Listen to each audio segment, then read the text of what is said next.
Hi, and welcome to the third episode of Season 2 of the Diversity in Leadership podcast. In this episode, I'm interviewing Montresor's Head of Research, Dr Priyanka Bawa, and she'll be telling us more about the EDI research that she has conducted for Montresor's diversity initiative. Priyanka joined Montresor to expand the firm's research and intelligence unit after finishing her PhD in social policy at the University of Oxford. She specialises in mixed methods research, especially within the EDI space. The report analyses lived experiences of lawyers from underrepresented groups, as well as wider perceptions of diversity and equality in the legal sector. We recognise that EDI language is fluid and dynamic, and we've tried our best to use inclusive language. I hope you enjoy it, and please don't forget to like, share, and subscribe. Priyanka, thank you so much for joining us. Thank you for having me. I would like to start off with better understanding what your key drivers were behind putting this report together. So I think the drivers worked at two levels. One was obviously the firm level.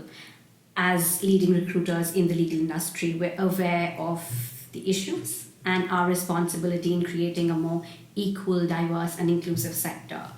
And we were hearing these stories from our clients about challenges they were having with respect to ED&I, and they wanted to see what they could do about them. And we were also kind of hearing from the candidates we were placing about the challenges that they had within firms. Mm-hmm. So I think we were hearing all of these stories, and we realized there was a lot that needed to be uncovered. And that combined with our responsibility, we realized we should do something about it. Mm-hmm. And even if it's more research, because we have unique access to both sides, kind of. So we thought we'd make most of it. And secondly, at a personal level, as a brown woman, I'm passionate about ED&I. I've worked in ED&I before. I've seen the experiences of ethnic diversity individuals within the environmental sector and wrote about it. So I think it just kind of was the perfect thing to do, and it kind of, we had all the right reasons to do it, and we thought we should. Amazing. And how did you go about putting the report together? So I think when I started off reading about the legal industry, I saw that there were a lot of things that were being done already. There was a substantial amount of research out there. And at the face of it, the numbers for gender and ethnicity specifically with respect to if they were compared to national workforce statistics weren't that different. And they were different for disability, for LGBTQ+, for social mobility, they were very, very different. But obviously we thought there was more than the numbers were telling us. But we couldn't realize if there was a particular group that we needed to focus on, or if it was the whole umbrella of protected characteristics that we should be looking at. So what we started off doing was we hosted 3 roundtables, so with partners, with in-house counsel, and with HR and EDI professionals, to see from an organizational point of view, what were the challenges that they were facing that they thought research could help with. And once we'd done that, we realized that broadly the challenges fit into 2 categories. One was obviously attraction of diverse talent, and the other was retention. They had a leaky pipeline. They would lose associates at the 3 PQE to 6 PQE level, especially from diverse backgrounds. And so we realized these were the kind of things we wanted to focus on, along with obviously discussing best practices, because surprisingly, there was some knowledge sharing, but it wasn't a lot from what the roundtables sent back to us. So after the roundtables, I come from a mixed methodology background, so I understand that numbers are important, but I also understand it's the story behind the numbers that's important, that why do the numbers look like they do? So we thought we would use mixed methods for this research, so we interviewed lawyers from underrepresented groups to see what their lived experiences were, so that why were firms having issues with retention, why were associates leaving, these kind of things we could look into directly. And after doing this interviewing, which was the qualitative part, we also did an individual survey, which was open to lawyers from all kinds of backgrounds to understand if there was a difference between experiences of underrepresented groups as compared to those that were in the majority. So I think roundtables, interviews, and questionnaires, that's how we went about the study. And then I analyzed it, I coded the data, and we have the report now. Amazing, and I've read it and it looks amazing. Could you summarise for us what the key findings were from that report, please? I think at the core of it, we obviously realized that there was a feeling of belonging that was kind of missing. There was an exclusion from networks that people from protected characteristics faced. I mean, I should obviously say that experiences across characteristics are not the same, and experiences of lawyers within a protected characteristic aren't the same either. So we're not trying to generalize and say everybody will have the same experience. It is to pick up patterns. And the biggest pattern that stood out to me was that there's always a proclivity to face bias. There's always some insecurity. So even if it's all good, you kind of know it can turn bad very quickly. So that's what stood out to me. The findings obviously are, again, one thing that really stuck with me, and I had kind of difficulty in dealing with it in terms of how I felt after the interview, was that a female lawyer from an ethnic minority, sat across the table from me and told me that she'd been sexually propositioned by a partner and basically told that her career would be, that she was never going to get a training contract if she didn't sleep with him. And at that point, you know how all of us are very aware of the Me Too campaign, and we've read enough stories in the press about things that are happening. But it's different to read about these things, but it's different when there's an actual person in front of you saying, this happened to me. And I think that I'm kind of thinking about how a 21, 22, 23-year-old would feel, or even anybody at all, right? But especially at the beginning of your career, how you would feel about it. It was just heartbreaking, to say the least. And I wasn't expecting it. It was unexpected is what I think left that impact with me. There's obviously other things on the positive side. I also found that the LGBTQ plus community remains very optimistic about ET&I within the sector. Especially in this survey, like there was a question that we had, which was basically like, do you think your sexuality plays a role in access to opportunities? And over 80% of LGBTQ plus lawyers said no. And even straight lawyers, 50% of them thought there was an issue there. And LGBTQ plus themselves didn't. Now, it's fascinating. The reasons behind I can hypothesize. One could obviously be, as per my interviews, I realized that it was easy kind of to draw a line between your private and your professional life. So a lot of LGBTQ plus lawyers that I spoke to were not necessarily carrying their sexuality into their workplaces. Therefore, it didn't impact the experiences they were having. The other thing that I was talking to Tom, our founder, and he said this to me, that it is also possible that the people we were looking at were white gay men. So there were two systems of privilege already working for them to not think that this would affect them.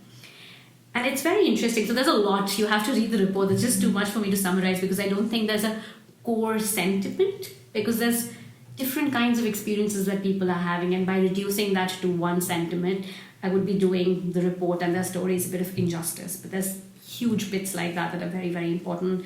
There's issues at the sectoral level. There's issues at organizational level. For example, there was a lawyer who was deaf, who was constantly told before deadlines to listen harder. And he can physically not do that. And it's that thing, right? When there are deadlines, empathy goes out of the window. How do you make sure that that doesn't happen? It's these kind of things that I find at the same time very fascinating, but also heartbreaking. So there's a lot of that in the report. And were there, it sounds like there were so many stories that were still very, very surprising. Yeah. Were there any stories or any specific kind of diversity schemes that what you found were particularly successful within firms? So I think reverse mentoring was helping a lot, especially I think from an organizational point of view. It was opening up the senior management's eyes to like little things that they were doing, which could be seen as microaggressions or which could inherently disadvantage certain groups. So I think that's helping. That's a step in the right direction. I think the focus on more females in partnership is also yielding some results. I was looking at a study that PwC did in 2018, and the numbers look like 18% of partners were women.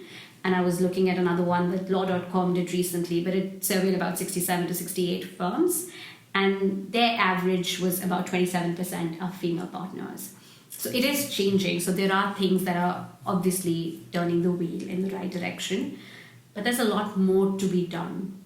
because it's just so much that's gone wrong over the last 200 years, 300 years, that it can't be that one initiative. And I think some understanding of it also needs to be that diversity is not something that can be fixed overnight. It's not that one initiative that's going to change everything.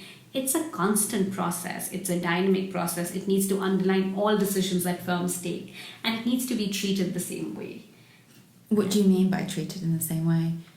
That we should stop looking for band-aids and quickly fixing problems. We should look at more deep-seated, deep-rooted causes of issues and then treat them. I think what could help firms a lot is participatory ED&I initiatives. I mean, listening circles are all great, but tangibly, if people from underrepresented backgrounds face certain bias with respect to their underrepresented characteristic, they really don't know who to go to. Like, you have an ED&I person, but is the ED&I person doing the ED&I strategy, or is it someone I can go to and say, well, I'm having these issues? For example, there was a lawyer I spoke to, a female from an ethnic minority, and her entire team was white men.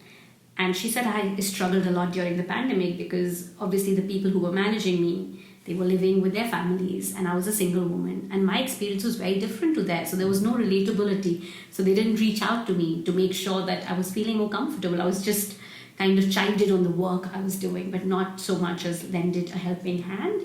And she said that she felt that she hadn't been trained at all. So she wants to get out of that job.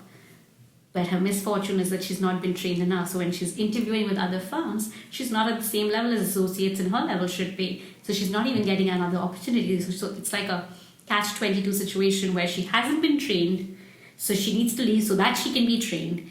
But firms won't take her because she's not trained enough. So I think there's more tangible change that needs to come in, which is, again, at the team level, because you can be in diverse organizations, but if your team's not diverse or equal or inclusive, that doesn't really matter so much. Mm-hmm. Because the ethos needs to be carried out, the ethos of inclusivity and equality needs to be carried out to the lowest levels, and that's what it is. Again, I feel that graduate recruitment firms are doing really well with that. They are trying to get more people from diverse backgrounds come in. But what after? What after they've come in? So I think diversity is what catches most attention, because obviously you can look at websites and be like, oh, this is diverse or this is not diverse. It's more visual and visible than equality and inclusion. And I think somehow diversity has overshadowed equality and inclusion, but that diversity doesn't mean much if it's not accompanied by equality and inclusiveness. And can you tell us a little bit more about the differences between those two? So I think diversity, if I were to give an example, diversity is about numbers. I mean, I'm being reductivist, and I should say that. But diversity is about having a team that is diverse, that has people from all kinds of backgrounds in practice. This could mean that I'm hiring a lot of people who look different to me, who look the same as me. There's a huge mix. But are all those people within firms being treated on the same terms? There's something called adverse inclusion, which is basically when you bring in someone to a system, you're including them, but on adverse terms. For example, in that lawyer's case, she was included on adverse terms with respect to training. She was constantly given the same kind of work, which didn't actually lead her to grow. And it was causing her appraisals to go bad, but she couldn't actually talk to anyone because she was being appraised by the same people who were actually not giving her the work she needed. So I think equality and inclusiveness are more about the experiences that individuals have, that individuals from underrepresented backgrounds have.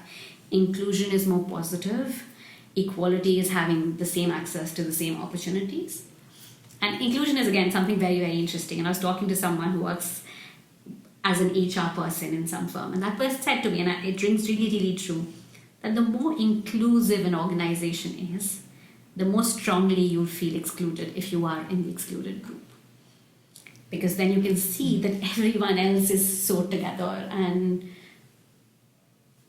kind of equal except for you. So it'll sting harder.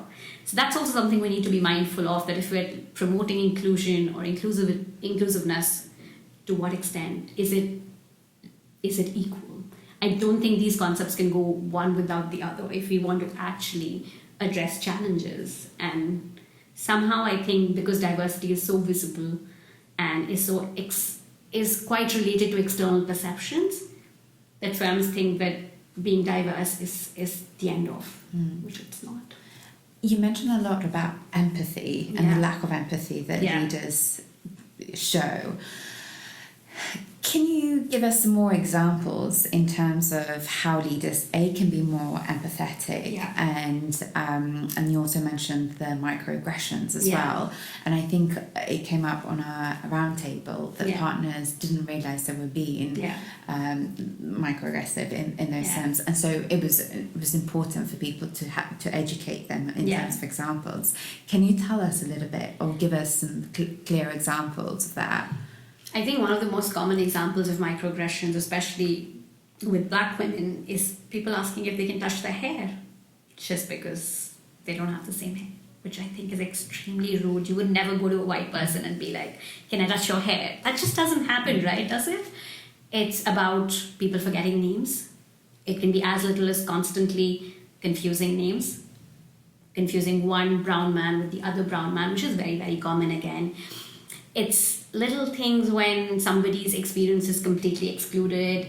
A lot of people from underrepresented groups also report being left out of email chains because it doesn't strike anybody that they've been left off. And it's okay if it's just, it's not okay if it's just social as well when you're working together, but it's especially bad when it comes down to career opportunities and promotions and growth and all of that. Empathy, there was also something very interesting that one of my lawyers that I was interviewing mentioned to me and said that the senior management of law firms mostly is lawyers, right? And lawyers get to that point because they're astute and smart. They don't get to that point because they're managers. They don't get to that point because they're necessarily the most empathetic people. That's not a mandate. But then these are the people who are leading teams and firms through diversity challenges. So I think there's some education that needs to come in, and there should be a focused intervention or program that looks at that kind of thinking at the most senior level, or it gets these lawyers to become better managers. It's as simple as that. Obviously, the skill set is different, and there should be an acknowledgement of that. And it's not to put blame on anybody and say that lawyers can't be good managers. Of course they can be, but they haven't been trained to. That's not a part of the training. Maybe if it's part of a training. And I know empathy is an overused word and it sounds very wishy-washy to just say be empathetic. But at the end of it all, if you can see somebody who's deaf and you're constantly telling them to listen harder, where is the empathy in that situation, right?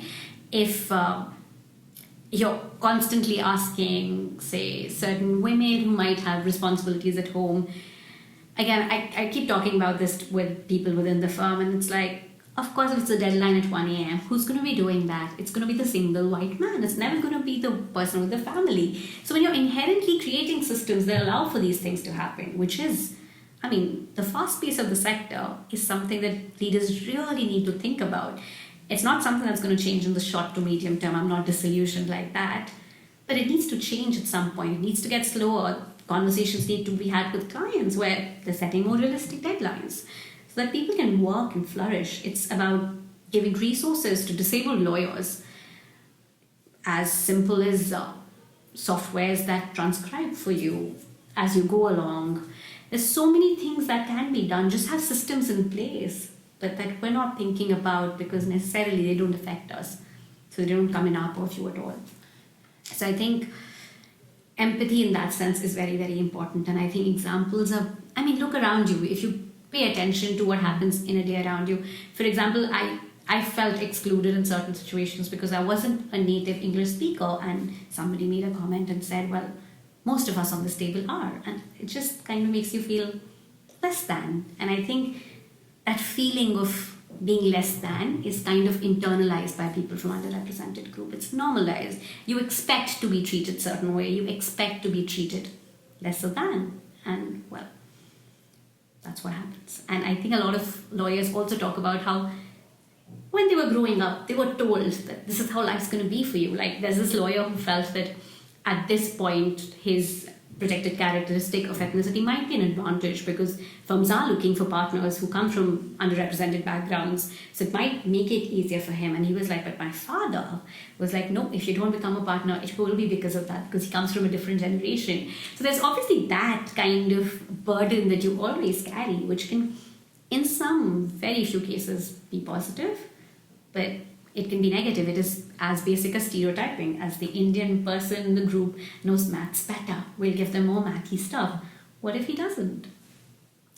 That woman who's from Dubai might be well versed with Dubai law. Maybe she's not. Like, it's just like you look like you belong to a faith. You put them in a certain area. It's things like that. And it's some things we do very subconsciously. Empathy, this was what was very interesting to me. And I couldn't believe it's happening because there was a woman of faith who didn't drink alcohol because her religion didn't permit it to. And she said she'd been to so many work events in the past and all of them only served alcohol and had no non-alcoholic option. And people on the team would keep making plans for drinking, which obviously automatically excluded her, right? So where's the empathy in that? And from where she was coming, she was saying, I'm a person of faith, it's different for me, but what if I was a recovering alcoholic? Where does that, like, how can you always have activities centered around drinking? There's little ways of empathy. All of this, at the end of it all, comes to how much am I feeling for the other person who might not be the same as me? How much do I understand it? Or how much am I taking for granted and having preconceived notions about things and just going with it? I don't think ignorance in today's day and time can be an excuse for anything. There's far too much information. If we want to be better, we can be better. As preachy as it may sound. Yeah, and you mentioned on the, the report, diversity whitewashing, which is obviously a play on the term whitewashing to describe the process of portraying a false impression of EDI in an organisation. What do you think firms can do to make sure that they're not guilty of that? There's an example of what diversity washing could look like. So there was this person from an ethnic minority who was sent to a career fair, and he realized that he was sent with two other colleagues who kind of looked like him.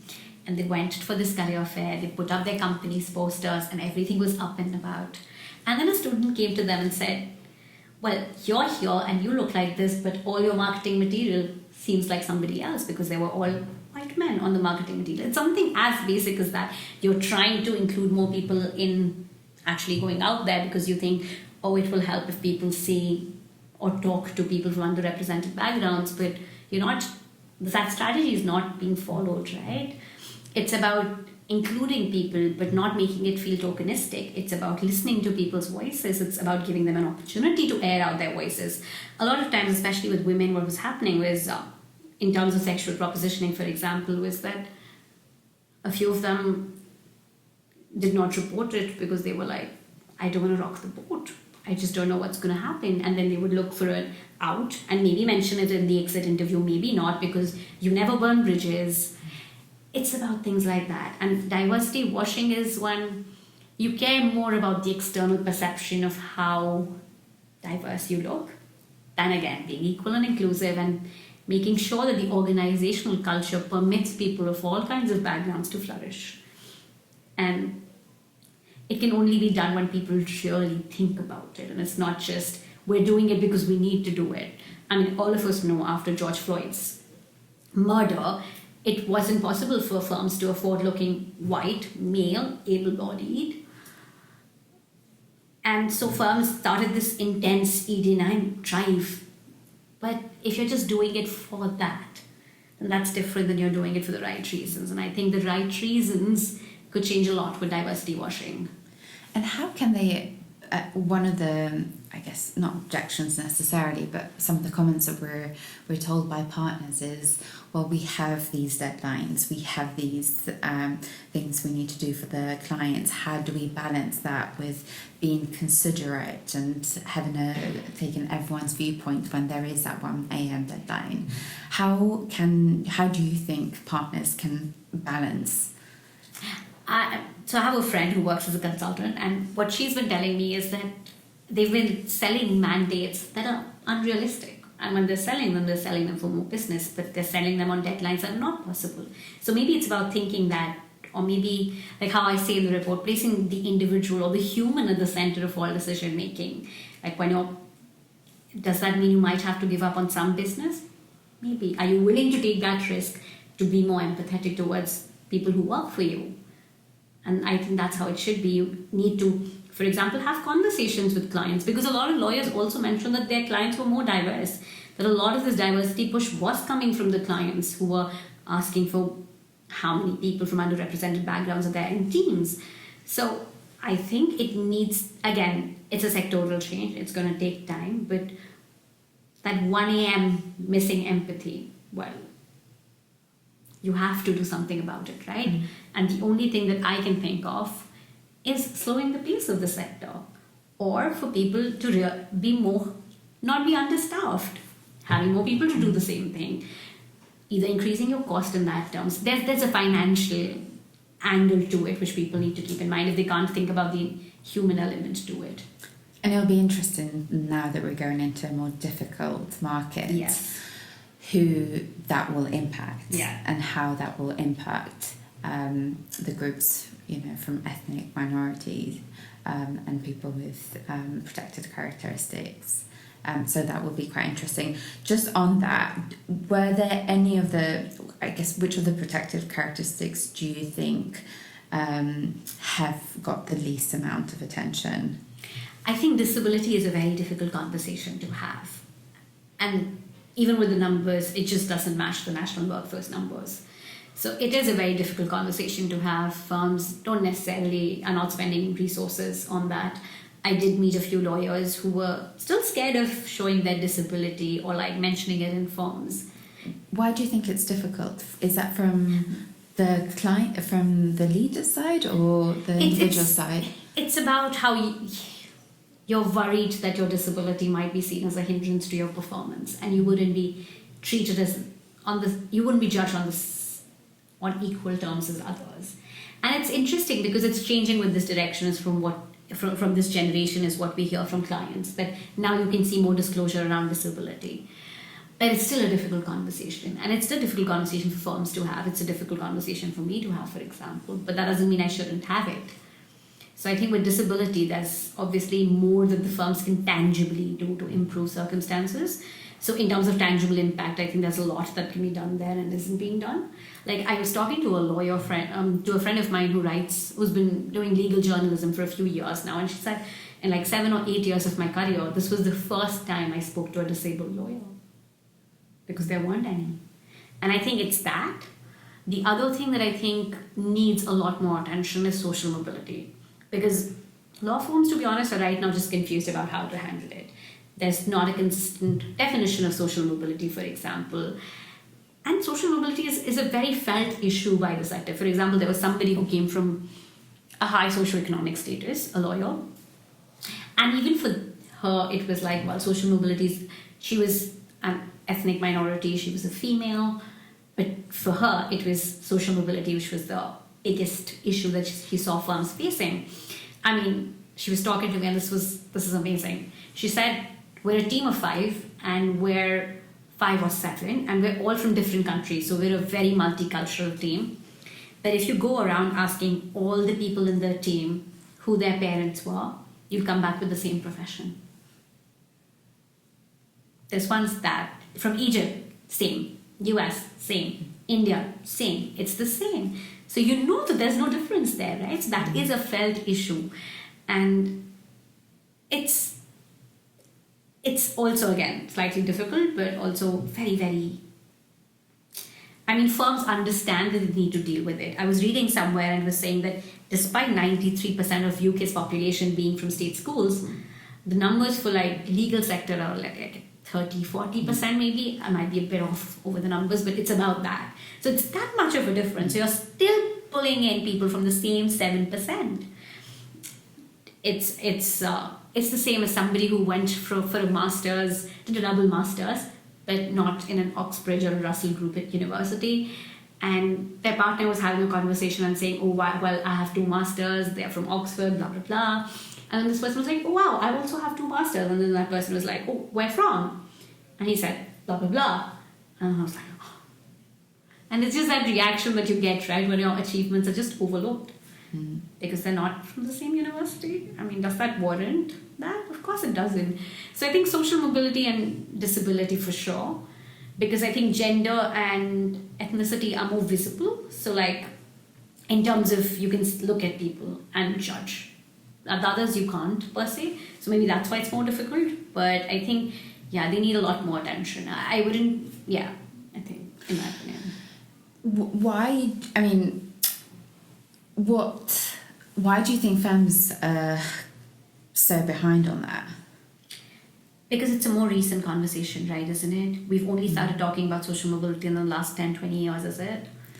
We've been talking about gender for like 200 years. We've been talking about ethnicity for like 50, 60, 70 years. It's a more recent conversation, I think. And firms are struggling because they're still, when they're judging CVs, they're still looking at whether you're from an Oxford, whether you're from a Cambridge or not. I don't think that goes out of the window ever. So they will struggle with it. With disability, I fail to understand why these firms that make so much money can't have the resources to like ensure that everybody has the opportunity to flourish. It's as basic as that. So firms are finding these conversations difficult. I mean, I think with gender and ethnicity, there's been some trial and error over the past few years. With social mobility and disability, maybe they're just scared to ask the right questions for it. Which also takes us back to like, how do you ask somebody's socioeconomic status? If you can't ask the question, how do you actually have an initiative that deals with it? It's kind of going through all of those components of it, and somebody who is an expert on ED&I policy can obviously enlighten us more about that. But it's about things like that. When you're making programs and initiatives, you have to think about it from the start to the end. It can't just be, I'm going right in the middle. You have to think about what comes before, what comes after. And only then you can make change. The retention aspect kept coming over and over again in terms of from partners and HR. It is law firms struggle with that anyway, but it's particularly difficult with people of protected characteristics. What did you find? What were the kind of the statistics you found for people that are involved? I think it goes to the very basic. The answer is very simple, that your organization culture doesn't permit people to remain there. It could be a clear lack of empathy that's shown to people from underrepresented backgrounds time and time again. Mm-hmm. It could be never feeling like you belong, never fitting in. I don't know if I can say this on the podcast, but like fit in or fuck off is something that everyone in the legal industry has heard of. FIFO is very common, and you're told to fit in, you're told to fit this mold of what a lawyer should look like, what a lawyer should be like. And unfortunately, more often than not, that mold isn't very conducive to people from all kinds of backgrounds, and that's why they leave. So is it time for us to, as the legal industry, sit back and reevaluate the values and attributes that make lawyers progress in their careers, and how we can keep thinking about that? I think firms are cognizant of the fact that retention is an issue. I mean, we hear it all the time. And they are trying, but again, only the ED&I champions, or only the people who are really passionate about it, if they're the only ones trying, that doesn't matter, because it is, again, as I said, down to the team.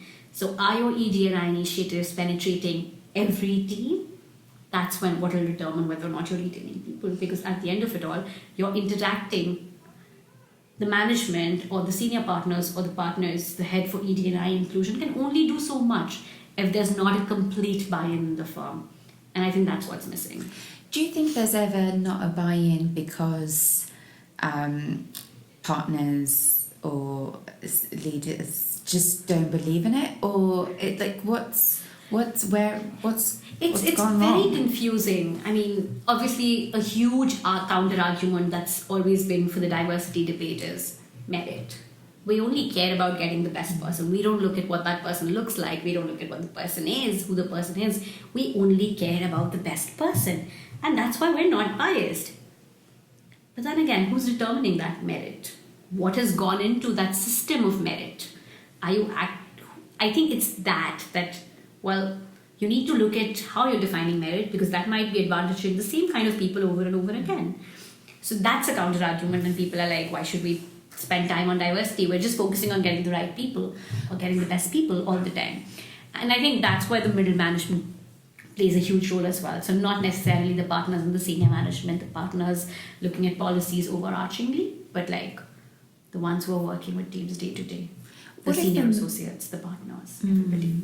What if the merit is very black and white? So it's like whoever builds as many hours as possible. How do they go around that? Because again, as recruiters, we've always seen it doesn't matter where they come from, or it's just about who makes the best lawyer, and it's not fair that, you know, a woman or someone from an ethnic diversity background gets a job just because of what they are, as opposed to meriting that. What would you say to those kind of people? It makes me cringe slightly to hear this and say, well, why should we care if this person's a woman? Why should we care if they are a black lawyer? If we only care about who bills the most, right? But then you realize that inherently is so flawed. You're looking at the model and you're saying we care about the system, but we don't care about the people in it. And we're going to judge them on this one thing, which only certain kinds of lawyers can do, which is not necessarily, I mean, it's just that thinking around merit, right? It's just that thinking that we have around the whole idea of EDI and what it means. Diversity is additional to everything else. It's not central to the core business making, is it?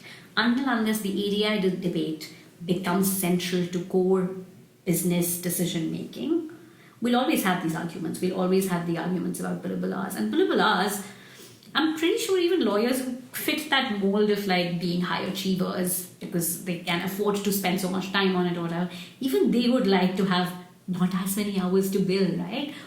Because this doesn't leave space to have a life. And that's because that's how the model is. So it'll be advantageous for everyone, just not people from underrepresented groups, to go back to the drawing board and start thinking about alternatives to the billing model. Is there a way that lawyers can still deliver without necessarily reducing everything they are to their billable hours?